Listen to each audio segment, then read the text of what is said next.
Good morning, friends. Today we are going to deal about the test of classification. The test of classification that comes under Article 14.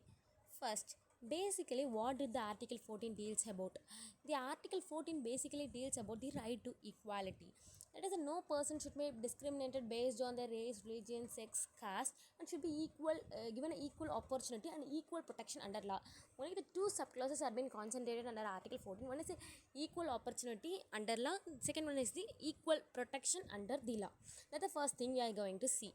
Next is that class classification. It has been some group of people has been classified, and that is known as the class classification. This Article 14 forbids the class classification, but it does not forbid the reasonable classification of persons or objects. So what it means is that when you classify a person into two groups and you've been saying that you will be applicable with this law and you will not be applicable with this law, such classification is forbidden by Article 14. And when the classification is taken place reasonably of persons or objects, such classification is not forbidden under Article 14 of the Indian Constitution. The classification that is made as a reasonable classification must not be arbitrary, artificial, or it cannot be an evasive one. Next, we are going to see about the intelligible differentia. That is the concept in the classification known as intelligible differentia.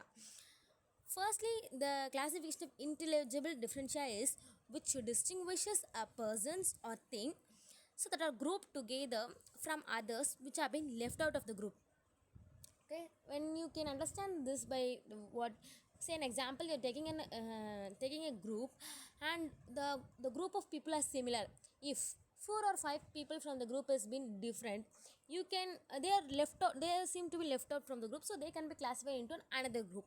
So such classification is known as reasonable classification, which comes under the intelligible differentia. And secondly, the differentia must have a reasonable relation to the object. That is, what object we are classifying, you should have some relation. It is known as the intelligible differentia. And the famous case law, we have a case law known as Damia case. In the Damia case only, it gives a valid classification. It gives a guidelines. There are three guidelines for valid classifications under Article 14 of our Indian Constitution. Then we also have some other case law known as the Saurabh Chaudhary vs Union of India. In this case, the classification of reasonable was laid down by the Supreme Court as two conditions in the Saurabh Chaudhary vs Union of India case. Firstly, the classification must be founded on intelligible differentia. That is why I said no. That distinguishes a person or thing that are grouped together from others, and the others should be left out from the group. Those persons who are left out from the group will be classified under same. So this is known as intelligible differentia. So the classification must be found on intelligible differentia. That is, it should be distinguished, grouped together persons or goods from the left out ones. Okay. Next is that the differential relation with the sought object that is to be achieved by the act. There should be some relation, as I've said before. There should be some relation.